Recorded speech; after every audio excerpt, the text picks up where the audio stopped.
Good day everyone. Today's video, I want you to know how to prepare a financial statement starting from the statement of financial position to income statement and to changes in partner's equity. So we will having a accounting equation. But before that, let's have our objectives that at the end of the learning period, students should be able to. First is to analyze the statement of financial position to assess an organization's asset, liabilities, and equity to determine its financial health and solvency. Second is to examine the income statement to evaluate the company's profitability by understanding its revenues, expenses, and net income over a specific period. Third is to review the statement of changes in equity to track changes in shareholders' equity, offering a comprehensive view of how equity evolves through various transactions and events. So based in our instructions, we will preparing the statement of financial position, income statement, and the statement of changes in partners' equity of the IDT merchandising store that owned by partners Jeric and Felice, Kyla De Leon, and Art Trangia. We have here our financial report or the worksheets that shows a summary of financial performance and position of IDT merchandising store. These documents provide an overview of assets, liabilities, equity, revenues, and expenses. Now let's prepare the financial position or the balance sheet. The accounting equation of the balance sheet is assets is equal to liabilities plus owner's equity. So, ibig sabihin, yung total ng assets mo is dapat equal sa total ng liabilities and owner's equity mo. So, let's go back to preparing our balance sheet. First is the heading. The first item of the heading is the company's name, the IDT merchandising store. The second is the report name, statement of financial position, and lastly, the date as of December 31, 2023. Then, ang pinaka-first na ilalagay natin sa ating financial position is our assets. Then, sa baba ng assets, laging nauuna ang current assets kaysa kay non-current assets. Then, sa ating account titles, ang ating current assets are the cash, account receivable, or the ER, and the supplies. Then, ilalagay natin ang kanilang mga values. So, remember, dito sa pinakaunang accounting title, kailangan meron siyang peso signs. So, cash is amounting to 2,066,129 pesos. Then, account receivable is 12,000. And our supplies is amounting to 25,000. So, since nalagay na natin ang mga values, ilalagay na natin yung total current assets. So, para makuha natin ang current assets, we need to add these values under the current assets. So, pag in-add natin lahat, ang makukuha natin is 2,103,129 pesos. Then, underline. Next is ilalagay naman natin ang ating mga non-current assets.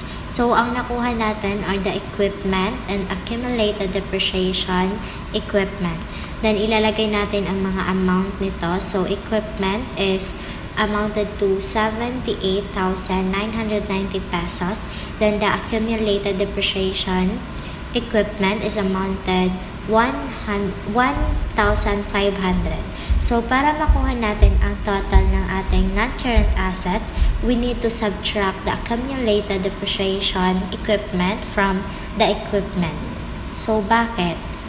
Kasi, we need to subtract accumulated depreciation from non-current assets to reflect the portion of the assets value that has been expensed over time.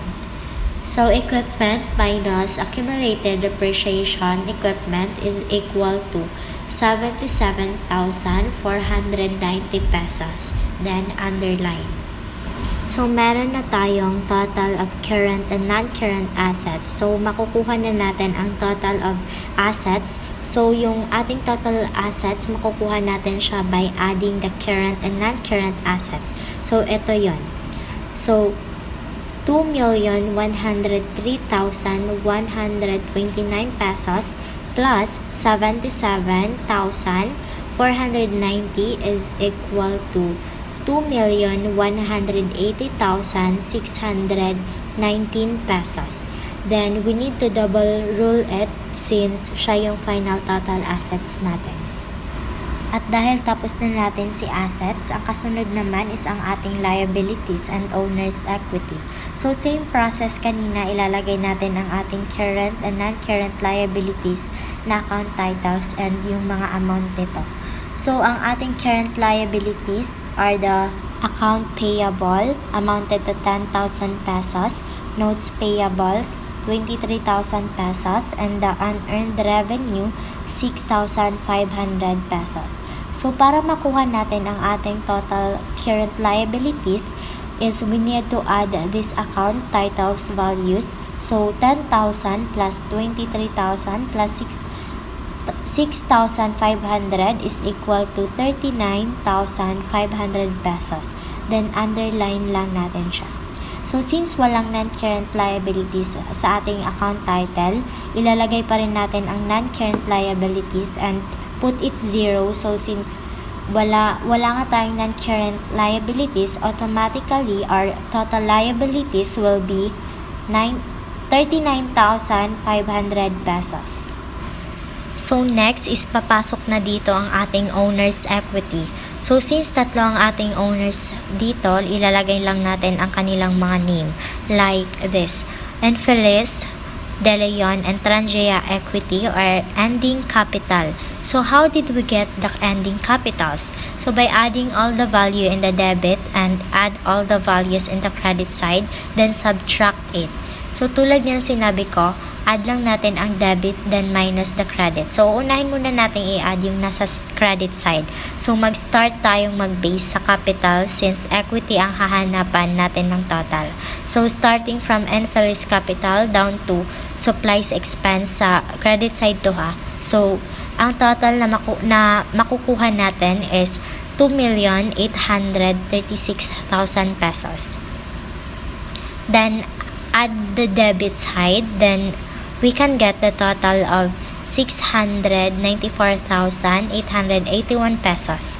So, next is para makuha naman natin ang ending capitals, let's subtract the debit and credit. So, 2,836,000 pesos minus 694,881 pesos is equal to 2,141,119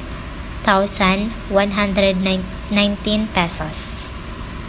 So, yung naging Enfilis, De Leon, and Trangia equity or ending capital natin is amounting to 2,141,119 pesos. So, since nakuha na natin ang total ng equity, so we can get the total liabilities and owner's equity na by adding the total of ending capital and total of liabilities. So, 2,141,119 pesos plus 39,500 is equal to 2,180,619 pesos. So, our total of liabilities and owner's equity is amounting to 2,180,619 pesos. So, i-double rule lang natin siya since nakuha na natin ang final total ng liabilities and owner's equity. And as what I said kanina na yung total of asset and total liabilities and owner's equity will always be equal. So, let's check if equal nga ba sila. So, our total assets and total liabilities and owner's equity is equal. So, when the total of assets are equal to the sum of total liabilities and owner's equity, it means that the accounting equation is in balance.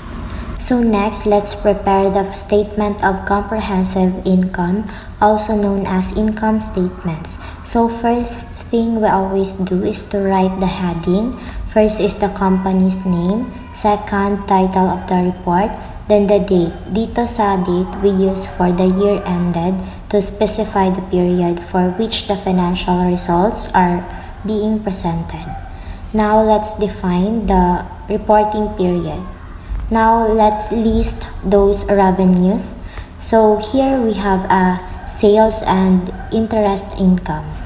We only have two items in revenue sa ating accounting title, and let's put their value.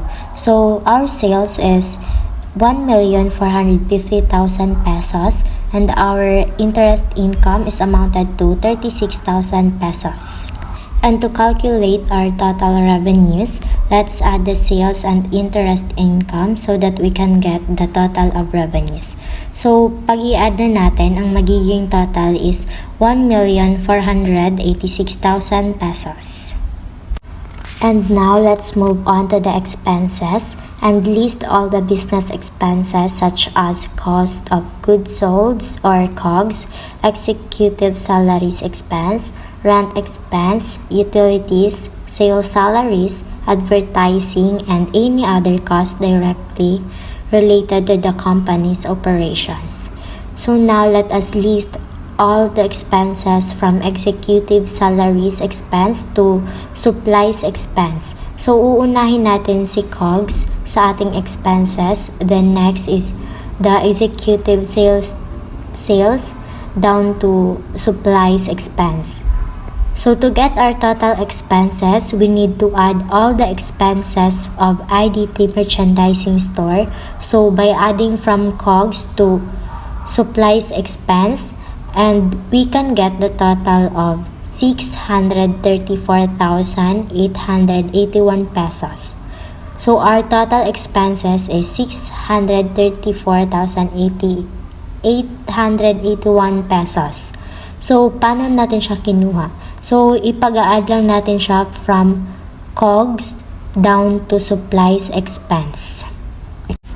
And as what I said earlier, that the bottom line of our income statement is the net income or loss. So, to get our net income or loss, we need to subtract the total of revenues to the total of expenses. So, the total of our revenues is 1,486,000 pesos, then minus the total of expenses, 634,881 pesos. So, pag nasubtract na natin siya or ma-minus na natin siya, ang makukuha nating value ay 851,119 pesos. Then, double rule lang natin siya since nakuha na natin ang value ng bottom line ng ating income statement. And now we will go through the process of preparing a statement of changes in partners' equity for partnership. This statement is essential for understanding how the equity of each partner in partnership has changed over a specific period. We know in preparing a statement, first thing we always do is to write the heading. First is the name of the company. Second is the title of the report. And the third is the date for the year ended December 31, 2023. Now we will categorize those items na bilang sa ating statement of changes in equity. So the accounting equation in statement of changes in equity are the beginning capital plus additional investment plus net income. Pero if net loss siya or net loss yung nasa given or nakuha natin kay income statement, we should subtract it or minus it. So net income minus drawings or withdrawals equals ending capital. So, lilinawin ko lang, the accounting equation in statement of changes in equity are the beginning capital plus additional investment plus net income or net loss minus the drawings or the withdrawal is equal to ending capital. So, remember din na dapat ang makuha nating ending capital here in our statement of changes in equity is always equal sa nakuha nating total of equity or ending capital sa balance sheet. So, si Infelis is partner A, De Leon is partner B, and Trangia is partner C. So now let's put their values. So ang beginning capital ng Feliz is 500,000 pesos. Kay De Leon is 450,000 pesos. Kay Trangia or Partner C is 400,000 pesos. So next item is the additional investment. So since wala po tayong additional investment sa financial report natin, we need to put it 0 na lang since isa pa rin ang additional investment sa items ng statement na ginawa natin. So 0, 0, and 0. Next is net income. So saan nga ba natin nakuha si net income? Wala naman siya sa financial report, and yung net income na nakuha natin sa income statement is amounted to 851,119 pesos. So saan at paano nga natin nakuha si 283,706.3 pesos? So ganito siya. Since nakuha na natin si net income sa income statement, ay ipaghahati-hati natin siya sa tatlong mag-partner. So ito yung nakuha nating net income sa income statement. So we need to divide it into 3 since tatlo sila ang nag-own ng IDT merchandising store. So our net income is 851,119 pesos divided by 3 is equal to 283,706.3 pesos. So, yung 283,706.3 pesos ang ilalagay natin sa net income ng every partner sa ating statement of changes in equity. Then our next items is the drawings or the withdrawal na given na sa ating account title. So partner A, B, and C has drawings amounting to 20,000 pesos. So solve na natin siya into partner by partner. First is si partner A. Ang beginning capital niya is 500,000 pesos plus additional investment. But since 0 siya, automatically 0 na din ang ilalagay natin. Then, proceed tayo kay net income. So, plus net income, 283,706.3 pesos. Then, minus the drawings, 20,000 is equals to 763,706.3 pesos. So, ang naging ending capital ni partner A, which is si Jerica and Feliz, is equal to 763,706.3 pesos. So, ganun lang din ang process kay partner B and C. So, ang magiging ending capital ni partner B, which is si Kayla De Leon, is equal to 713,706.3 pesos. And kay partner C naman, which is si Art Trangia, is ang magiging ending capital niya using our changes in equity accounting equation is equal to 663,706.3 pesos. So again, kung paano natin nakuha ang ending capital ni na Kayla De Leon and ni Art Trangia. So beginning capital plus additional investment plus net income minus the drawings is equal to ending capital. So ipag-a-add na natin ang capital or from capital to drawings ng mga owners. So, ganito siya. Horizontal yung solving natin. So, from 500,000 plus 450,000 plus 400,000 is equal to 1,350,000 pesos. So, since walang additional investment ang bawat owners, so automatic 0 na din siya. Then, our net income, ipag-add din natin siya from A, partner A to C. So that makukuha nating value ay 851,118.9 pesos. So, since 9 ang ating last digit, i-round off natin siya. So, magiging 9 si 8 sa dulo at ang magiging total is 851,119. So, next is drawings is equal to 60,000 pesos. So, para makuha natin ang overall ending capital ng total column is we need to solve it into vertical. So, again, para makuha natin ang ending capital ng total column natin, so we need to use the changes in equity accounting equation. So, beginning capital plus additional investment plus net income minus drawing. So, the total is equal to 2,141,119 pesos. So, dito naman sa pa-horizontal ay dapat ang makuha nating value is same dun sa nakuha nating total sa sinolve natin na pa-vertical kanina. So, ipag-add lang natin lahat ng nakuha nating ending capital ng bawat owners. So, pag in-add na natin, ang makukuha natin ay 2,141,118.9. And i-round off ulit natin since 9 ang ating last digit and nakuha natin is equal sila nung na-solve natin na pa-vertical kanina. So, here in our statement of changes in equity, ang final ending capital or the Infelis, De Leon, and Transria ending capital is amounted to 2,141,119 pesos. So, tulad nga ng sinabi ko kanina na dapat equal ang ending capital ng balance sheet and changes in equity natin. So, let's check kung same ba sila ng ending capital. And yes, they are equal.